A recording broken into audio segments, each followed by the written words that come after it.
So this is our lecture 1 of operating system and in this particular lecture हम introduction करेंगे कि हमें operating system की ज़रूरत क्यों है, ठीक है। और हम इस पूरे कोर्स का आउटलाइन के बारे में पढ़ेंगे कि इस कोर्स में क्या क्या चीज़ें हमें पढ़नी है और ऑपरेटिंग सिस्टम क्यों इम्पॉर्टेंट है हमारे पढ़ने के लिए, ठीक है। तो आज तक आप लोगों ने एक लेट्स सपोज एक प्रोग्राम लिखा होगा, ठीक है, सी प्रोग्राम या कोई भी प्रोग्राम।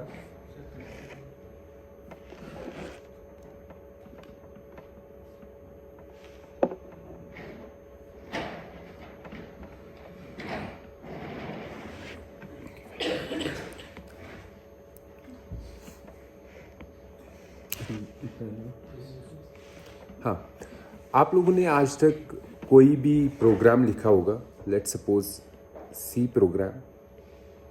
इस प्रोग्राम को अगर आपको सिस्टम पे चलाना है, आप क्या करते हो? हम इसे कंपाइल करते हैं, ठीक है। इसको कंपाइल करने के बाद कंपाइल करने की ज़रूरत क्यों पड़ती है? ताकि हम इस सी प्रोग्राम को मशीन लेवल इंस्ट्रक्शंस में कन्वर्ट करें, ठीक है। और ताकि हमारा मशीन इसको समझ पाए। और ये मशीन हमें पता है, जो भी हमारी कंप्यूटर मशीन होती है वो सिर्फ बाइनरी को समझती है। बाइनरी मतलब हमारा 0 एंड 1, जो आज तक हमें पता है 0 और 1 को ही ये समझता है। तो क्या इसका मतलब है, अगर मैं कह रहा हूँ मशीन मेरी है जो 0 और 1 को समझती है, क्या उसका मतलब है अगर मैंने उससे ऐसे कुछ दिया, ऐसी रैंडमली कोई बाइनरी दिया, ठीक है, ये उठा के मैंने अपने मशीन को दिया, क्या इसका मतलब है वो इसको समझेगा? इस चीज़ को, ये बाइनरी है ना, समझेगा? नहीं। क्यों नहीं? मैं बताता हूँ। लेट्स सपोज आपका हम एग्जाम्पल लेते हैं। आपको क्या समझ आता है? इंग्लिश समझ आता है, ठीक है। किसी को हिंदी समझ आता है, उर्दू समझ आता है ना। अगर हम देखो, जैसे हमें पता है मशीन जो है वो किसको समझती है? बाइनरी को। बाइनरी मतलब उसके जो अल्फ़ाबेट्स है वो 0 और 1 है। 0 और 1 को कंबाइन करके जो हमारे वर्ड्स बनेंगे वो हम कहते हैं वो समझता है। लेट्स से हम हैं, हमें इंग्लिश समझ में आती है। इंग्लिश में कौन अल्फ़ाबेट्स है? 26, ए से लेकर जेड तक, ठीक है। मैंने आपको एक वर्ड दिया ऐसे, ये आप समझ रहे हो ये क्या है? ये तो इंग्लिश में है। हमें तो इंग्लिश आती है ना, लेकिन आप समझते हो। तो वैसे ही आप कैसे बोल सकते हो कंप्यूटर अगर बाइनरी समझ रहा है, उसको कुछ भी बाइनरी में दो वो समझेगा? नहीं ना समझेगा। वो किस चीज़ को समझेगा? हम किस इंग्लिश लैंग्वेज को समझते हैं? जिसमें अल्फ़ाबेट्स को मिलाकर मीनिंगफुल वर्ड्स या सेंटेंसेस बने। मीनिंगफुल वर्ड्स या सेंटेंसेस क्या है? जिनके लिए हमें बनाया गया है, मतलब जो हमें समझाए गए हैं, ये वर्ड है मीनिंगफुल। हमें बोला गया है कि हेलो जो है इसका मतलब क्या है, तभी हम ये समझते हैं ना कि बाय डिफ़ॉल्ट ये फिक्स है नेचर से नहीं ना। ये बोला गया है हेलो का मतलब क्या होता है, तब जाके हमें पता है हेलो का मतलब क्या है, हम उसको वैसे ही प्रोसेस करते हैं। वैसे ही जब मशीन बनती है ना, कोई भी मशीन, वो किसी भी बाइनरी को नहीं समझता है। कोई भी बाइनरी उठा के हम उसको देंगे वो समझेगा नहीं। कुछ स्पेसिफिक बाइनरी वर्ड्स होते हैं जिनको वो समझता है, ठीक है। लेट्स सपोज मैंने बताया इसे 100111 का मतलब क्या है। मैंने अपने कंप्यूटर को जब बनाया है, मैंने इसे इस तरीके से बनाया है कि ये इसको समझेगा। किसको? 10111, ठीक है। तो मतलब मेरा कंप्यूटर इस बाइनरी वर्ड को समझता है, बाकी वर्ड्स को ये जरूरी नहीं कि ये वो उनको समझता है, ठीक है। तो हम पहले ही कुछ बाइनरी वर्ड्स डिफाइन करके रखते हैं जिनको हमारा कंप्यूटर समझेगा, ठीक है। अगर मैंने उसे उन बाइनरी वर्ड्स के बाहर कुछ दिया ना, वो उनको नहीं समझ पाएगा। जब उनको समझ नहीं पाएगा, वो उस बाइनरी को प्रोसेस कर सकता है? नहीं कर सकता है, ठीक है। लेट्स सपोज आपका अभी एक कोर्स है digital electronics and logic design, ठीक है, जिसमें आप सर्किट्स बनाओगे। मतलब एडर्स बनाओगे, बहुत चीज़ें बनाओगे, लेकिन वहाँ जब भी हम सर्किट बनाते हैं ना, पहले हम उसकी फंक्शनैलिटी डिफाइन करते हैं। क्या डिफाइन करते हैं? फंक्शनैलिटी। जैसे आपने एंड गेट तो समझा होगा आज तक। एंड गेट का काम क्या होता है? क्या अगर दोनों वन हुए तो वन होगा, अगर दोनों में से एक भी जीरो होगा तो क्या होगा? जीरो। पहले हम फंक्शनैलिटी डिफाइन करते हैं, ठीक है, फिर हम क्या बनाते हैं? सर्किट। फिर हम एडर बनाते हैं, कि पहले एडर बनाते हैं फिर फंक्शनैलिटी करते हैं, नहीं ना? वैसे ही होता है मशीन्स में भी। मशीन्स में मैं पहले बाइनरी वर्ड्स बनाने पड़ते हैं जिनको मैं चाहता हूं ये समझे। फॉर एग्जाम्पल अगर मैं चाहूंगा 10011 का मतलब है कि इसको ऐड करना है दो नंबर्स को। इसको क्या करना है?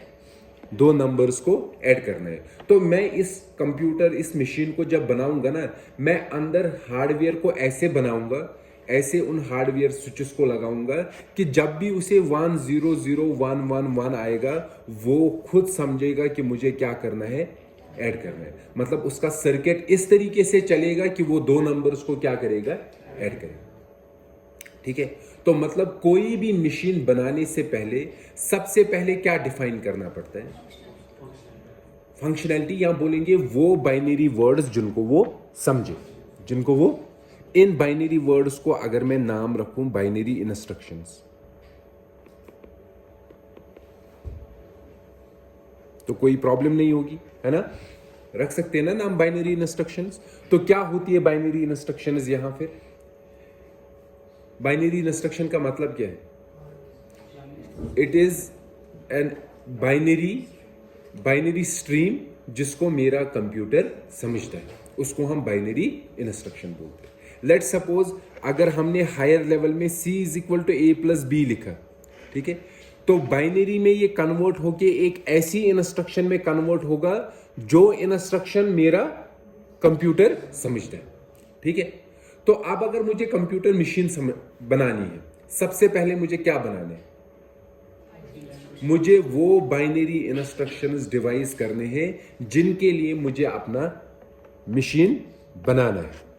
वही करना है ना। सबसे पहले क्या बनानी है? वो बाइनरी इंस्ट्रक्शंस जो मेरा मशीन समझे, जिनको प्रोसेस करे। बाइनरी इंस्ट्रक्शंस बनाने के लिए हमें कोई हार्डवेयर की जरूरत, हम बैठ के वो खुद बना सकते हैं। कि मेरा लेट सपोज मुझे हार्डवेयर बनाना है जो सिर्फ दो चीजें समझे, ऐड और सबट्रैक्ट, तो मुझे कितनी इंस्ट्रक्शंस बनानी है? बाइनरी दो। लेट सपोज मैंने बोला 100110 का मतलब ऐड है और 011111 का मतलब सबट्रैक्ट है। तो जब मैं इसको ये दूंगा ये ऐड करेगा, जब मैं इसको ये दूंगा ये क्या करेगा? सबट्रैक्ट। अगर मैंने इसे ऐसे दिया, ये क्या करेगा? ये समझेगा ही नहीं।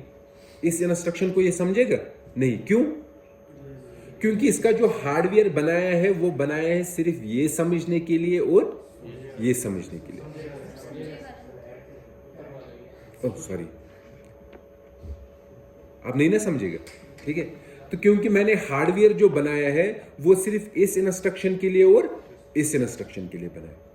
ठीक है, तो यहां तक आपको समझ में आ गया? क्या आया हमें समझ?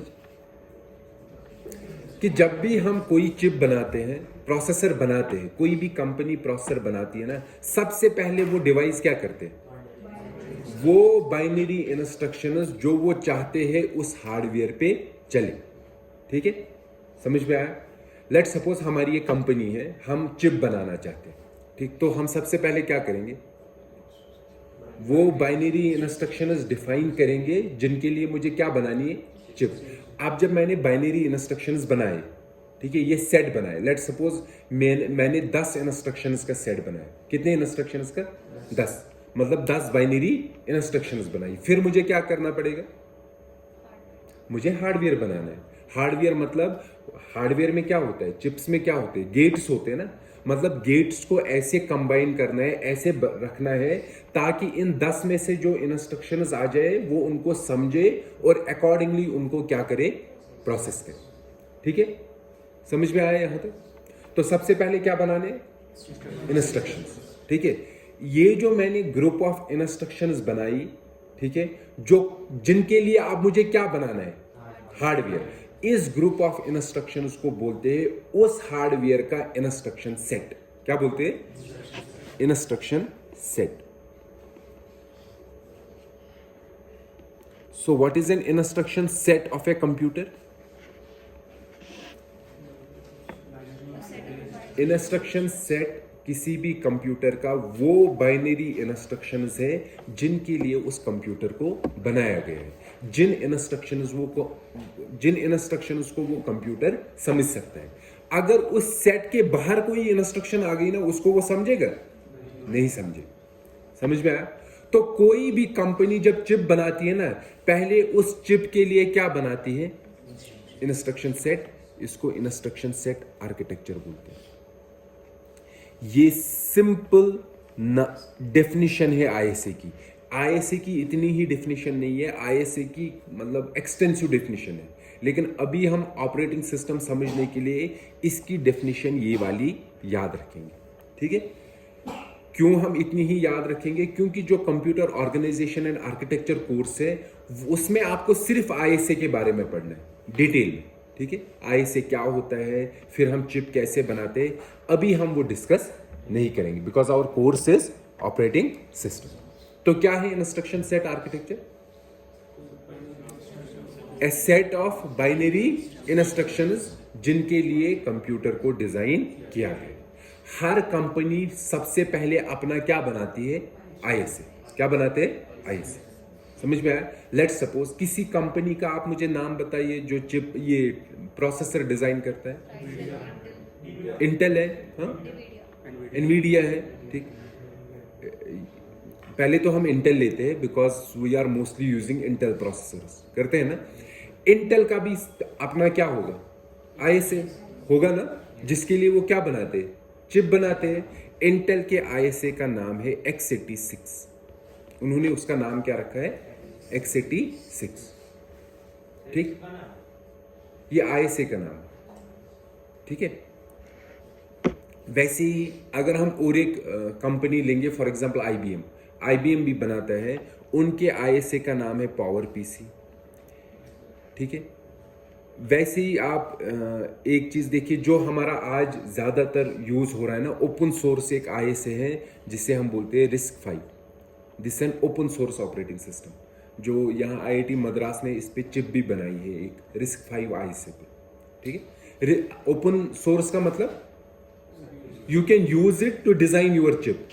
आप x86 को उठा के अपना चिप डिजाइन नहीं कर सकते हो क्योंकि ये एक इंटेल का अपना है, ये आप यूज नहीं कर सकते हो। लेकिन RISC-V ओपन सोर्स है, you can take that and you can design a chip for that particular ISA. Okay, अभी तक समझ में आया?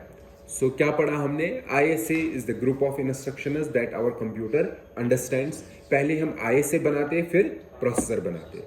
तो अब जो हमारा प्रोसेसर समझेगा वो सिर्फ किन इंस्ट्रक्शंस को समझेगा? उन इंस्ट्रक्शंस को जो उसके आईएसए में होंगे। अगर उसके आईएसए से बाहर कोई इंस्ट्रक्शन आ गई वो उसको नहीं समझ पाएगी। ठीक है, आगे चलेंगे हम। अब वापस वहीं आते हैं। हमारा प्रोग्राम है higher level program, let's suppose C program आपने लिखा है। इसको हम क्या करते हैं? कंपाइल करके ये क्या बनता है? बाइनरी। ठीक है, इस बाइनरी में क्या होते हैं? मशीन इंस्ट्रक्शंस क्या होते हैं? मशीन इंस्ट्रक्शंस है। अब मुझे आप बताइए, लेट्स सपोज मेरे पास इंटेल प्रोसेसर है। कौन सा है? मैंने उस पर सी प्रोग्राम लिखा, कंपाइल किया। कंपाइल करके क्या बन गई? बाइनरी। मतलब उस बाइनरी के अंदर क्या है? Binary instructions. एग्जीक्यूटेबल जो बन गया उसके अंदर क्या है? Binary instructions. वो बाइनरी इंस्ट्रक्शंस कौन सी होंगी?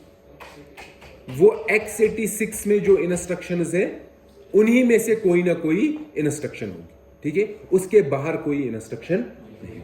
समझ आया? ठीक है, अब लेट्स टेक, मेरे पास यहां मैक सिस्टम है। मैंने इस पे यही सी प्रोग्राम उठाया, जो हमने इंटेल पे लिया था वही मैंने मैक पे लिया। अब मैंने मैक पे कंपाइल किया। कंपाइल करने के बाद इसमें नीचे क्या आ गई? बाइनरी एग्जीक्यूटेबल आ गया ना। उसमें क्या होंगी? इंस्ट्रक्शंस। लेकिन किसकी इंस्ट्रक्शंस? वो इंस्ट्रक्शंस जो जिनके लिए मैक का ये प्रोसेसर बना है।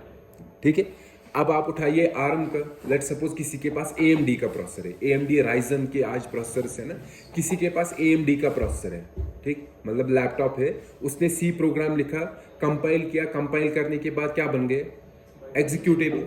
एग्जीक्यूटेबल में आप कौन सी इंस्ट्रक्शंस होगी, वही इंस्ट्रक्शंस जो AMD के आए से। समझ में आया, क्लियर हुआ ना। अब लेट सपोज हमने 3 एग्जांपल लिए, AMD, मैक एंड इंटेल। अब जो इंटेल पे एग्जीक्यूटेबल है ना, जिसमें बाइनरी है, मैं उस बाइनरी को उठा के मैक में डालूंगा, क्या वो यहां चलेगा, नहीं चलेगा। वैसे ही मैं AMD का उठा के मैक में डाल दूं, वो चलेगा, क्यों, क्योंकि उसमें इंस्ट्रक्शंस वो वाले हैं जो उस प्रोसेसर के हैं, ठीक है। समझ में आया आप लोगों को, एवरीथिंग क्लियर। आगे चले हम। अब देखिए आप, ये तो यहां तक तो हमें समझ में आ गया कि क्या होता है, इशू क्या है। अब लेट्स से कोई चाहता है, मेरे पास मेरा सिस्टम है, और इससे पहले मैं एक चीज बात बताऊंगा, जो यहां से हमें और एक पॉइंट पता चला, जो कंपाइलर्स होते हैं, क्या होते हैं, हर सिस्टम का अपना स्पेसिफिक कंपाइलर होता है। मतलब इंटेल का अपना कंपाइलर होगा, AMD का अपना होगा, मैक का M1 का अपना होगा। क्यों, क्योंकि इंटेल वाला जो कंपाइलर है, उसे हायर लेवल प्रोग्राम को जो कंपाइल करके इंस्ट्रक्शंस देनी है ना, कौन सी इंस्ट्रक्शंस देनी है, इंटेल के ISA की, ठीक है। तो वो कंपाइलर अगर मैं यहां यूज करूं, AMD वाले पे यूज करूं, वो वहां पर भी किसकी इंस्ट्रक्शंस देगा, इंटेल की, लेकिन वो फिर चलेगा हमारे सिस्टम पे, नहीं चलेगा। इसीलिए आपने देखा होगा जब हम कभी कभी कंपाइलर इंस्टॉल करते हैं ना, हमें पूरा डिटेल उसको बताना पड़ता है, मैं किस सिस्टम पे चला रहा हूं, क्या ऑपरेटिंग सिस्टम है, बताते हैं ना पूरा, फिर डाउनलोड करते हैं, ठीक है। समझ में आया, हर एक को समझ में आ गया।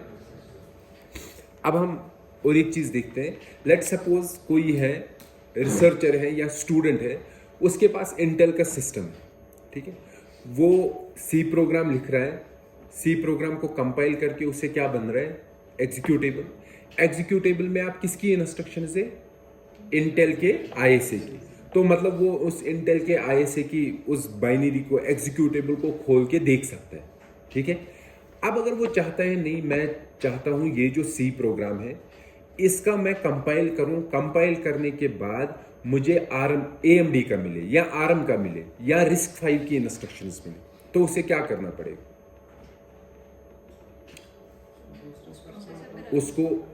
उसको एक ऑप्शन है, वो दूसरा सिस्टम लाएगा, लेट सपोज AMD का, ठीक है, वहां पर उसी सी प्रोग्राम को कंपाइल करेगा और उसे जो एग्जीक्यूटेबल मिलेगा उसमें कौन सी इंस्ट्रक्शंस होंगी, AMD, ठीक है। अब अगर वो चाहता है RISC-V का भी उसे इंस्ट्रक्शन चाहिए, तो वो क्या करेगा, RISC-V का सिस्टम लाएगा, वहां पर कंपाइल करेगा, जो एग्जीक्यूटेबल अब बनेगा, उस एग्जीक्यूटेबल में जो इंस्ट्रक्शंस होगी वो किसकी इंस्ट्रक्शंस होगी, RISC-V, ठीक है।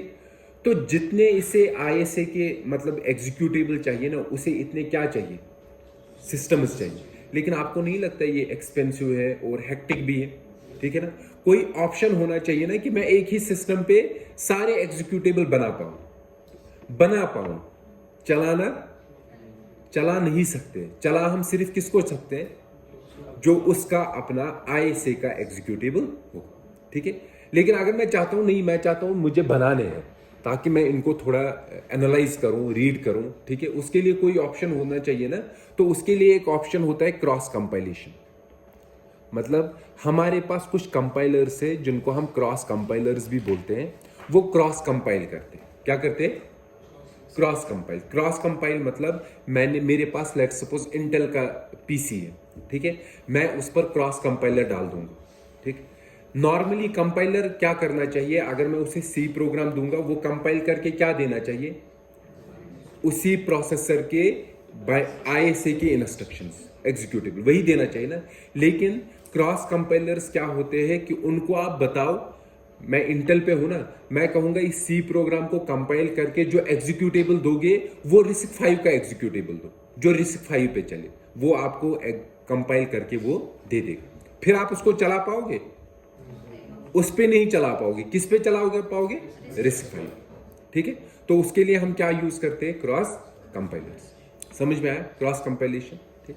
लेकिन अब अगर किसी ने बोला सर बस कंपाइल करके तो मुझे मिल गया, अब मैं इसको क्या करूं, चलो एनालाइज भी करा, कम से कम एक बार रन तो करूं कि हो क्या रहा है, कैसे हो रहा है। तो रन करने के लिए उसे क्या करना है, फिर से नए सिस्टम्स लाने हैं, ठीक है ना। रिस्क 5 का चलाना है तो रिस्क 5 का सिस्टम लाना है, AMD का चलाना है तो AMD का ये तो वापस वही पहुंच गया ना जहां से हम निकल गए थे, ठीक है। तो कोई और ऑप्शन होना चाहिए जो इसको सिंपलीफाई करे, ठीक है। वो सिंपलीफिकेशन के लिए भी एक टूल है जिसे हम वर्चुअलाइजेशन टूल बोलते हैं। क्या बोलते हैं, वर्चुअलाइजेशन टूल्स क्या होते हैं, नॉर्मली जनरल डेफिनेशन क्या है वर्चुअलाइजेशन टूल्स का। वर्चुअलाइजेशन टूल्स ऐसे टूल्स होते हैं जो जब हम उन पे किसी एप्लीकेशन को चलाते हैं ना, वो उनको किसी और चीज का इल्यूजन देते हैं, किसी और चीज का क्या देते हैं, इल्यूजन। जो भी सॉफ्टवेयर इल्यूजन देना उसको हम बोलेंगे it is a virtualisation tool, ठीक है। देखो यहां हम क्या चाहते हैं, हम चाहते हैं रिस्क 5 का एग्जीक्यूटेबल चलाना, लेकिन मेरे पास जो सिस्टम है वो कौन सा है, इंटेल है। तो मुझे एक वर्चुअलाइजेशन टूल चाहिए जो इस रिस्क 5 के एग्जीक्यूटेबल को बोलेगा तुम चल रहे हो किस पे, रिस्क 5 पे, लेकिन रियलिटी में वो चल किस पे रहा है, इंटेल पे, ठीक है। तो ये वर्चुअलाइजेशन टूल क्या करेगा, देखो ऊपर मुझे चलाना है वो किसका एग्जीक्यूटेबल है, रिस्क 5 पर, तो इसमें इंस्ट्रक्शंस किसकी है, रिस्क 5 की। तो जब रिस्क 5 की इंस्ट्रक्शन इसके पास आएगी ना, किसके पास, वर्चुअलाइजेशन टूल का, वो उनको इंटरनली ऐसे कन्वर्ट करेगा कि उन इंस्ट्रक्शन को किस इंस्ट्रक्शन में कन्वर्ट करेगा, इंटेल वाले, और इंटेल पे फिर वो इंस्ट्रक्शन देगा, इंटेल चलाएगा और वापस से आउटपुट देगा। तो ऊपर जो रिस्क 5 एग्जीक्यूटेबल है उसको क्या लगेगा, मैं रिस्क 5 प्रोसेसर पे चल रहा हूं, लेकिन वो रिस्क 5 पे चल रहा है नहीं, वो किस पे चल रहा है, ये इल्यूजन उसको कौन दे रहा है, ये बीच वाला एक टूल जिसको हम वर्चुअलाइजेशन टूल बोलते हैं, ठीक है। समझ में आया, हर एक को समझ में आ गया। एक वर्चुअलाइजेशन टूल है जिसमें हम ऐसा कर सकते हैं जिसे हम कीमू बोलते हैं। वर्चुअलाइजेशन याद रखना इतना ही नहीं है, वर्चुअलाइजेशन का जनरल डेफिनेशन क्या है, इल्यूजन देना, किसी चीज का क्या देना, जो भी सॉफ्टवेयर इल्यूजन देना किसी चीज का, उसको हम बोलेंगे ये क्या है, वर्चुअलाइजेशन। यहां कीमू है वर्चुअलाइजेशन टूल, ये क्या इल्यूजन दे रहा है, रिस्क 5 को क्या इल्यूजन दे रहा है, रिस्क 5 के एग्जीक्यूटेबल को, कि नीचे जो प्रोसेसर है वो क्या है, रिस्क 5, लेकिन रियलिटी में क्या है, समझ में आया, ठीक। तो क्रॉस कंपाइलेशन समझ में आया, कीमू समझ में आया, ठीक है। So this part is your assignment 1, जिसमें आपको क्रॉस कंपाइलर्स इंस्टॉल करने हैं, रन करने हैं, कोड्स को मतलब रिस्क 5 का बनाना है, बाकी चीज़ों का क्रिएट करना है, फिर उन एग्जीक्यूटेबल्स को कीमू भी इंस्टॉल करना है, ठीक है, और कीमू के थ्रू उनको क्या करना है, रन करना है, ठीक है। इस असाइनमेंट का पूरा डिटेल मैं आपको सेंड करूंगा, वो मैं लास्ट में बता दूँ। यहाँ तक समझ में आया। अभी हमने ऑपरेटिंग सिस्टम कुछ पढ़ा, कीमू, कीमू एक टूल है, वर्चुअलाइजेशन टूल, कि जिस पे हम जब हम उसे किसी सिस्टम पे इंस्टॉल करेंगे ना, उसके ऊपर हम फिर एग्जीक्यूटेबल्स को चला सकते हैं। रिस्क 5 का एग्जीक्यूटेबल भी चला सकते हैं उसी पे, इंटेल का भी चला सकते हैं, AMD का भी चला सकते हैं, या किसी ARM का भी चला सकते हैं, ठीक है। ये सिर्फ इतने में ही काम नहीं देता है कीमू, कीमू के और भी काम है, ये एक काम है, ठीक है, ये बाकी बहुत सारे काम करता है, वो भी हम आहिस्ता आहिस्ता देखेंगे। जैसे आपने आज तक कोई OS इंस्टॉल किया अपने सिस्टम पे, किया है, लिनक्स किया है, ठीक है। लेट्स सपोज आपको दो ऑपरेटिंग सिस्टम चलाने हैं, आप कैसे करोगे, डबल बूटिंग करनी पड़ती है। हाँ, एक ऑप्शन है ड्यूअल बूट करो। ड्यूअल बूट के में लेट्स सपोज आपने ड्यूअल बूट बनाया, आपने विंडोज डाल दिया और लिनक्स डाल दिया, ठीक है।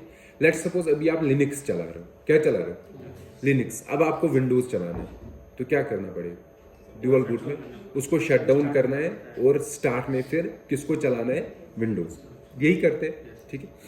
ये तो एक ऑप्शन है, लेकिन मतलब मैं चाहता हूँ सिंपलीफाई हो, अगर हम चाहते हैं सिंपलीफाई हो, यार मैं लिनक्स चला रहा हूँ, मुझे विंडोज़ का कुछ काम है, विंडोज़ पे कुछ करना है, मुझे तो शट डाउन करना है ना, ठीक है। वर्चुअल बॉक्स नहीं करता। ठीक है, ऑपरेटिंग सिस्टम क्या है, जब हम आहिस्ता आहिस्ता ऑपरेटिंग सिस्टम के बारे में पढ़ेंगे, operating system always wants its own hardware जिस पे वो चलता है, ठीक है। वो एप्लीकेशन नहीं होती है। ऑपरेटिंग सिस्टम किस पे चलता है? हार्डवेयर पे डायरेक्टली। बाकी भी हार्डवेयर पे चलते हैं, लेकिन ऑपरेटिंग सिस्टम को किस पे इंस्टॉल करना पड़ता है? हार्डवेयर पे। अब देखो, जब मैंने लिनक्स डाल दिया, क्या डाल दिया, तो कौन इंस्टॉल हुआ? लिनक्स, ठीक। तो इसमें एक ऑप्शन होता है, कुछ सॉफ्टवेयर्स होते हैं, ठीक है, हम उनके अंदर ऑपरेटिंग सिस्टम को चला सकते हैं। क्या सॉफ्टवेयर के अंदर इंस्टॉल कर सकते हैं? किसको? एप्लीकेशंस किस पे इंस्टॉल होती है? ऑपरेटिंग सिस्टम पे होते हैं ना। लेकिन एक एप्लीकेशन होती है जिसके अंदर हम इंस्टॉल करेंगे किसको? लेकिन ऑपरेटिंग सिस्टम ज्यादातर मेनली इंस्टॉल किस पे होता है? हार्डवेयर पे। तो ये एप्लीकेशन सॉफ्टवेयर जो है ना, जिनके अंदर हम किसको इंस्टॉल करेंगे? ऑपरेटिंग सिस्टम को।